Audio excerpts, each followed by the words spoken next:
What's up, Red Wing fans? There has been a crazy announcement today for Hockeytown. A Red Wing enemy, not necessarily enemy himself, but on an original 6 enemy team, Patrick Kane is now officially a Detroit Red Wing. Oh my God! I mean, this is unbelievable. I mean, it's real. I should probably believe it, but my point is, like, I would have never thought Patrick Kane would become a Red Wing.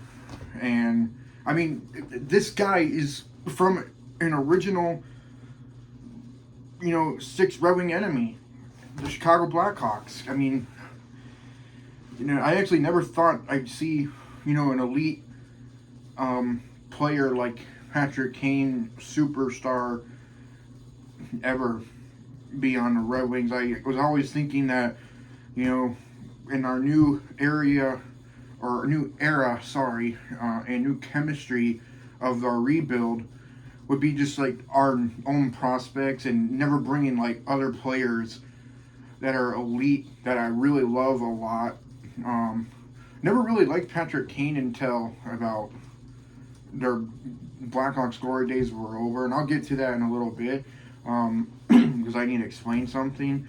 But I mean, other players out there, like I've always would like to have on my Red Wings, Vladimir Tarasenko. I'm a big fan of Vladimir Tarasenko.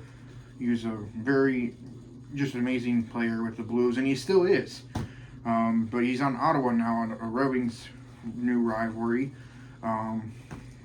And I always there's so many, I like Anze Kopitar from LA. I like Joe Pavelski on Dallas, a long-time San Jose Shark. There's so many players in this league that I love. Evgeny Malkin. I like Evgeny Malkin. I mean, I love Alex Ovechkin. So this is hard to believe, really, even though you should believe it because it's real. But now, let me get to the point, let me get to the main reasons why he signed this deal with the Red Wings, and it's very exciting. The main reason, number one, he was his best friend, Alex DeBrincat, is a former Blackhawk, and they were such a dynamic duo with the Chicago Blackhawks.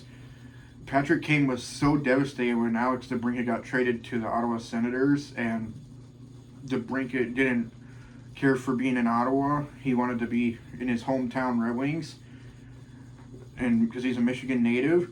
Patrick Kane is a U.S.-born native, but he's from Buffalo.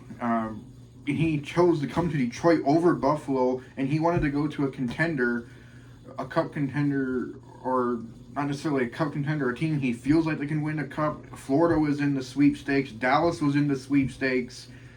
He didn't really want to go to Toronto or Edmonton. Boston and Vegas was kind of in the pinch there for probably acquiring him. But he obviously really wanted to play with Alex DeBrincat again. And why I also think he decided Detroit too is if he said he really wants to win another cup and more, as much as he can before his career is over, and he's 35 years old. I probably see him maybe in the league for maybe another 4 or 5 years if he stays healthy. Could be wrong, maybe even 3 years. I don't know. But to me, it depends on his health. I mean, there's so many players out there that are playing in their high 40s right now. Joe Thornton played since till he was 43 or something, but maybe 44. How I also think why he signed with Detroit is if he wanted to come to a contender, based on where Detroit is in the standings right now, and when other teams were expected to be where Detroit is right now, like Ottawa and Buffalo, they've been saying that all summer. Detroit is such a underrated, underestimated, and disrespected team in the league right now. I mean, they've been playing really great hockey this year. They're about to get like most likely over 30 points before Christmas, and it's been years since that's happened because of their rebuilding glory days over. But this new era, this is their deepest roster that they've had in years. Since like probably this is like the Mike Modano season we had, or the Miriam Hossa in 2009. You know, this is basically just like, and you know, this is basically also like a Chris Chelios deja vu from the Blackhawks all over again by signing Patrick Kane, because you know they were both Blackhawk players before, now Red Wings. But why I think also he chose Detroit, because like I said, based on where they stand in the standings, obviously that tells you there must be a lot of faith in this good group of guys. And with him hearing when he probably met with Yzerman and our coach Lalone when he was trying to pick what team he wanted to decide to go to, he must really have liked the information I've found out about where this team is going in the right direction right now. And he has said he wants to try to help this team get back into the playoffs this year, and they look like they really want to, the Red Wings, because if you just look at how they're playing and what teams they have beaten, they're the only team right now that has beaten Boston more than once this season. Boston, to me, they're so overrated. They think they're all that. I mean, they've lost 3 straight now to the shitty Columbus Blue Jackets and got their ass kicked against a very lethal team, the New York Rangers. If they want to be a good team, Boston, you got to be a team like the Rangers in the playoffs. So I'm just telling you that right now, because I'll be honest with you, with us owning Boston and pretty much look at stats history over the past maybe 5 years, we've won more games against Boston than they beat us. So I'm telling you right now, I would not be surprised at all if we beat Boston in the playoffs. I wouldn't. I can actually see it happening, because obviously we know how to play against them now over the years, and we know how they play, I guess, or something. But obviously Patrick Kane must have a lot of faith in this team, and so does Yzerman and Coach Lalone and the Red Wings. They must really believe in each other right now. About this team has really turned around things this season, and I mean, you know, they swept the New Jersey Devils before Thanksgiving.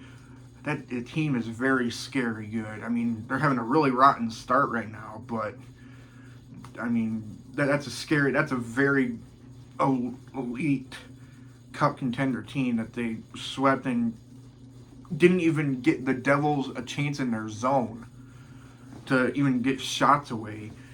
I mean, and then they beat Minnesota. They're having a bad start right now, but they're actually a really good team, Minnesota. You know, they got some good players. They haven't won a playoff series in a while, but I believe they will eventually. I mean, I don't know, but they have really shown improve a lot. We may have gotten into a little slump in end of October, be early November, but come on, every team goes through that. And we actually had injury of Robbie Fabry. You know, when you're not healthy, which is basically what the Devils are going through right now, you start getting in those kind of situations where you're just not having your rhythm going anymore, because we had an unreal 5-game winning streak to start the season, and it got us to, I think, to 13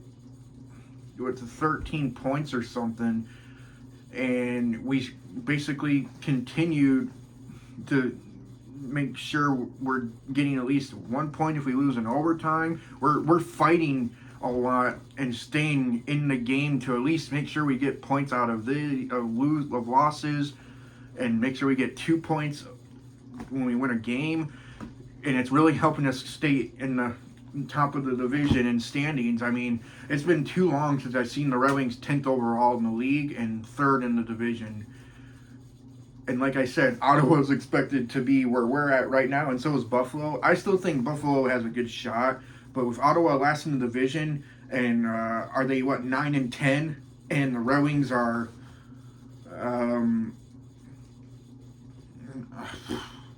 I know the Red Wings won more than 10 games, and they've lost 6 Red Wings. So, yeah, it's just, it's going to be a very tight, interesting year. Especially now with adding Patrick Kane, with already having Alex DeBrincat and a good deep roster.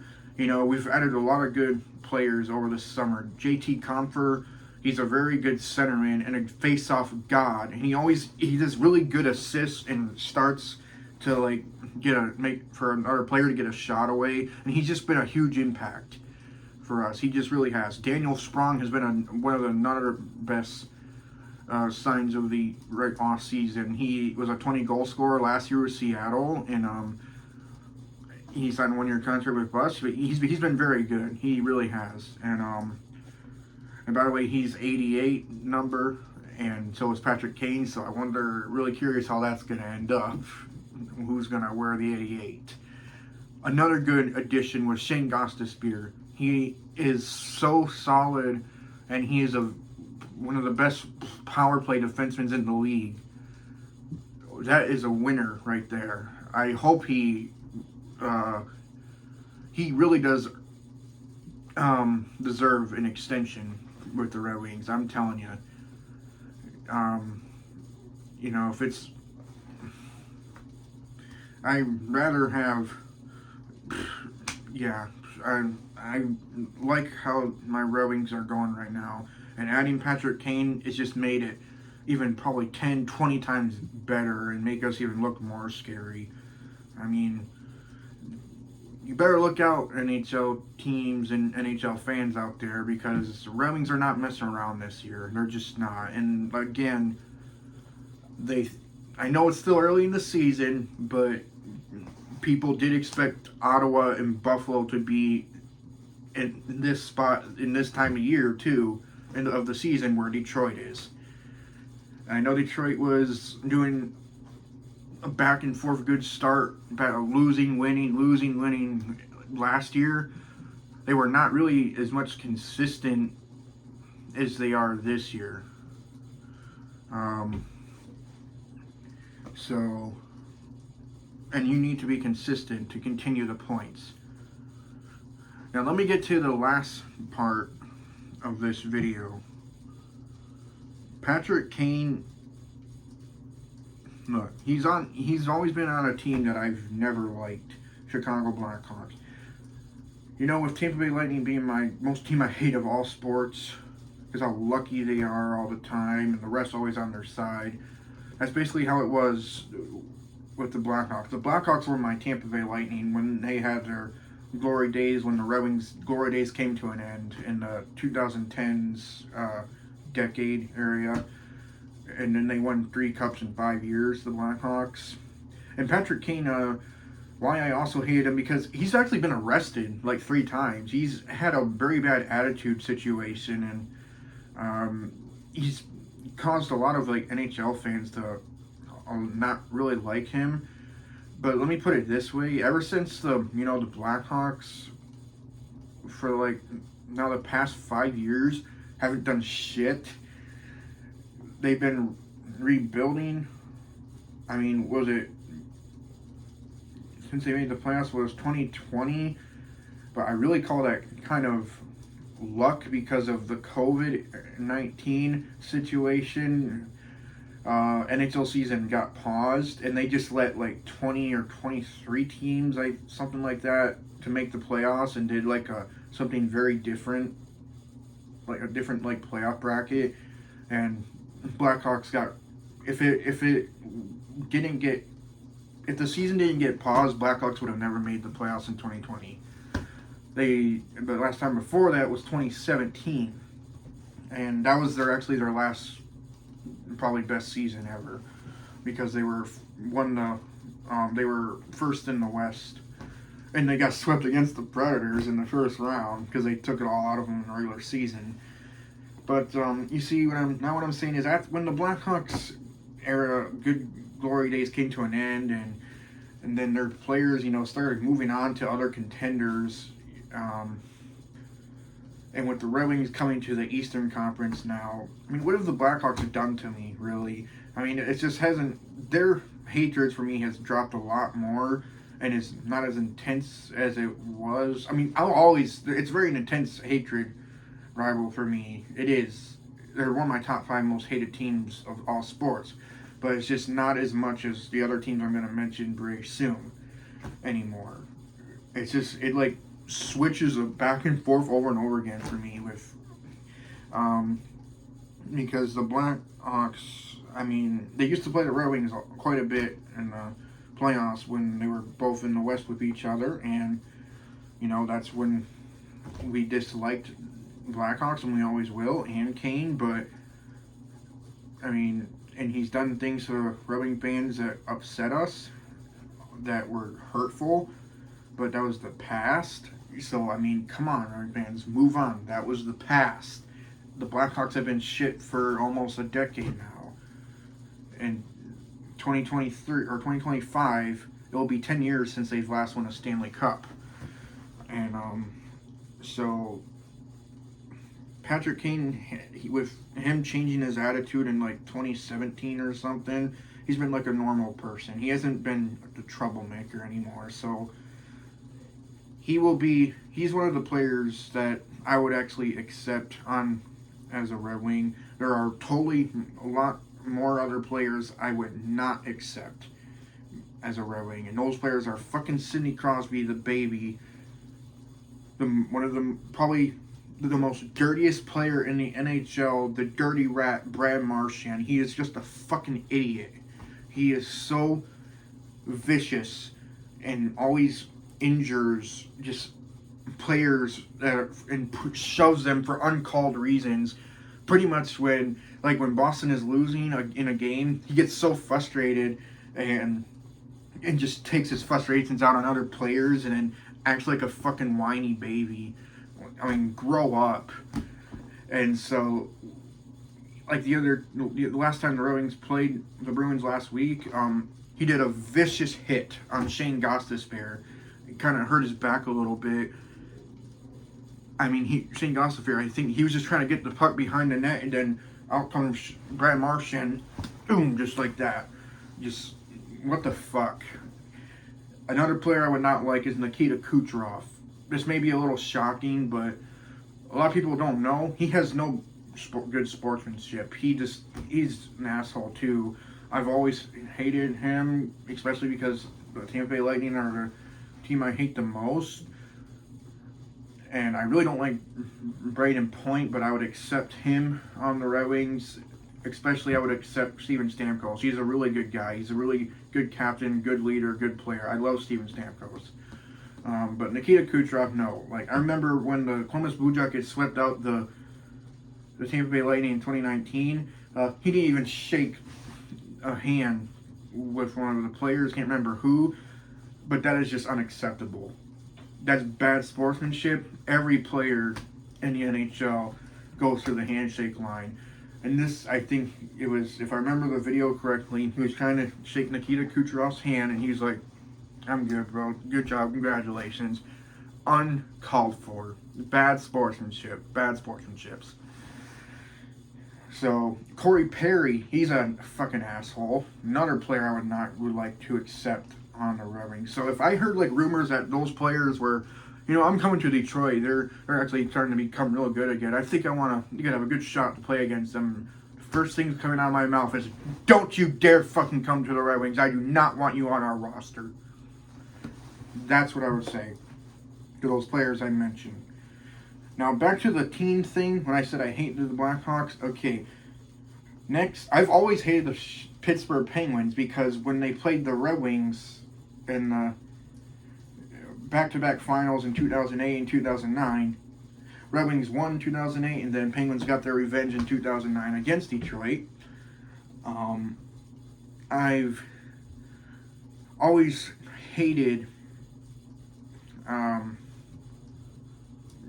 Sidney Crosby, the baby, because he was always Baby Crosby, and that's just how he was always acting like a Brad Marchand, and sometimes he still does.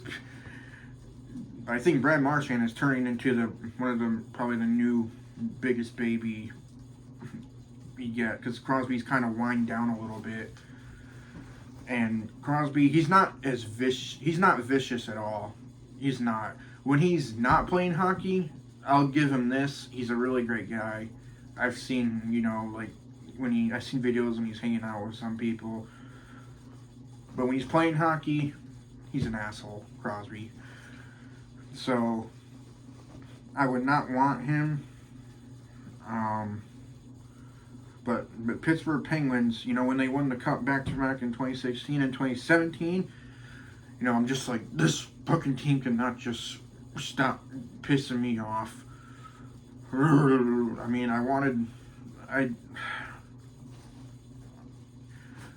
really think they got a little lucky in 2017 when they won it back-to-back too, but I think the Predators would have had a better story that year. Now, so when I mentioned I really hate the fucking Boston Bruins, always hated them because they're arguably the league's most dirtiest franchise and dirtiest organization, especially with their players, like I just said, Brad Marchand. They have vicious players, they really do, and vicious people as their fans. I've seen it.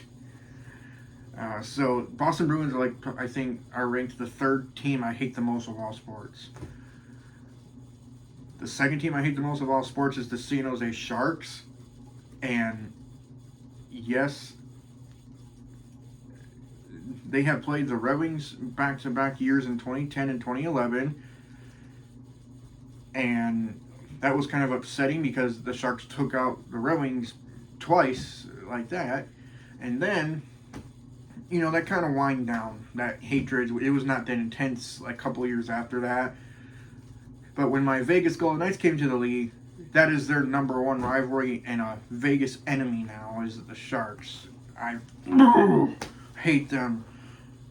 What they did 2019 when they played the Golden Knights again for the second straight year in the playoffs, Vegas was up in 3-1 in the series. And this is basically the same kind of like deja vu Red Wings and Blackhawks series in 2013. Red Wings were up 3-1 in the series, right? Vegas was up 3-1 in the series over Golden Knights, okay? Over San Jose Sharks. And San Jose comes all the way back, ties the series at 3. Chicago figured out Detroit, how they were playing, and they come back all the way and ties the series at 3. And then Detroit loses to the Blackhawks in Game 7. I was crying, because I actually thought Red Wings were going to win it that year when they so close to eliminating the Blackhawks.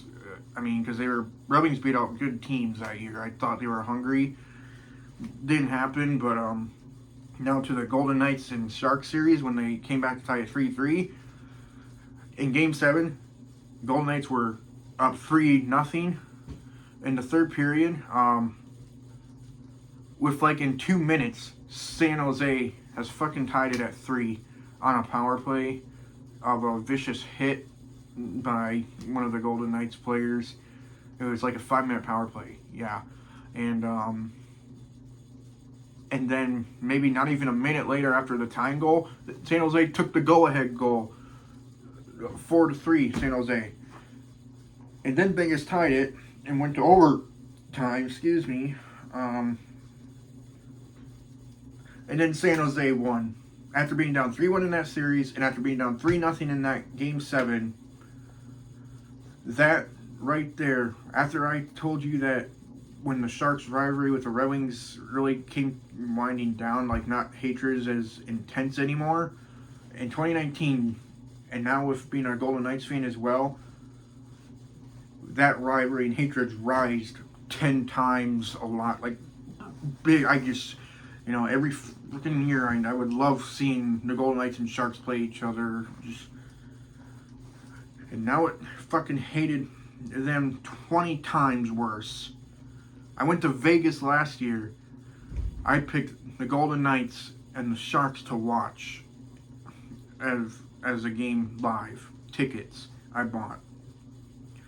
Golden Knights were winning 2-1 with 1 second left. I swear. It was 1 second left. I seen it. San Jose fucking tied the game. They tied the game. Then we went to overtime. And the Sharks won it. And they ruined my Vegas trip. What kind of fucking team does that to me on my first time to Vegas and my first time to a Golden Knights game? God. I hate the Sharks so bad. It's like I just want to kick their ass myself. And now I'm even more higher with that hatred with the Tampa Bay Lightning, the team I hate the most of all sports. They've gotten lucky a lot. They've always had the refs on their side. They always get fucking late period goals and winning all the time with the late period goals and tiebreakers. It was getting so fucking annoying. I really don't even think they deserve to be there for 3 straight years in the final. I'm glad they didn't win it the 3rd straight year. But, I mean, this team will not stop winning. I kept saying, this won't leave me alone. I mean, it's been really unheard of a team making it to the final 3 years straight since the 1980s New York Islanders. And,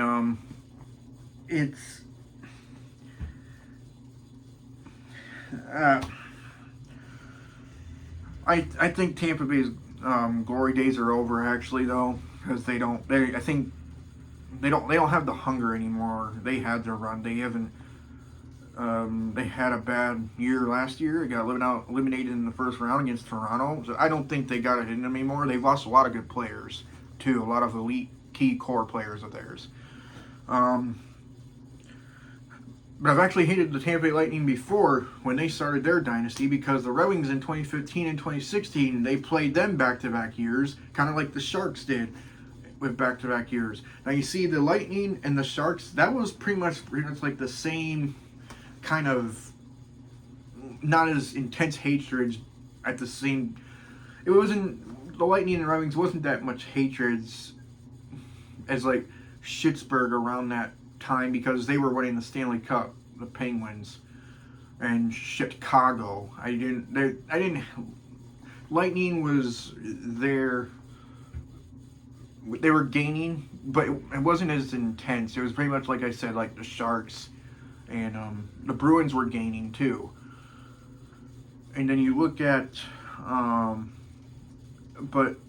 then when Tampa Bay started winning the Cup, like I said, this team just will not stop. They're so fucking annoying. They're just. So if you don't get my point to all these hatreds things of what I said, like I said about the Blackhawks, I did hate them, but why I would accept Patrick Kane on our roster, because they really haven't done shit in a long time to do anything to hurt me or just. I mean, Patrick Kane, like I said, his attitude has changed. He is one of those players I would accept. I never would accept like Crosby or Brad Marchand, like I said. So I really think we should all give hats off to Steve Yzerman, because if Yzerman, he would never have signed Patrick Kane if he didn't think Alex DeBrincat and Patrick Kane would be at a high level again. He knows what he's doing. This man's not stupid. So we gotta get it to Steve Yzerman, and NHL fans, they can suck it up their ass all they want out there. Keep saying Red Wings are not a playoff team. Oh, Red Wings ain't. There's so much depth. They need much younger players. I mean, that's one thing that they're not wrong. But obviously, if we believe what Yzerman is know what he's doing, then Obviously, we probably don't need to at this point. Um, it would make more. It would be a little better too if a lot more younger in speed. But pretty much our whole roster was, besides like Patrick Kane, our pretty much our whole roster is, and besides David Perron, again, sorry, pretty much our whole roster is below 30 years old. So I kind of consider that as young, just veterans, and we have like 2 or 3 prospects: Lucas Raymond, Mo Sider. Um, so I really think this is a good win for Detroit, and I'm very looking forward to see him in a winged wheel jersey. It's going to be a fun ride, and I can't wait to see if they can actually prove the world wrong, that they are ready to start winning and Hockey Town is back.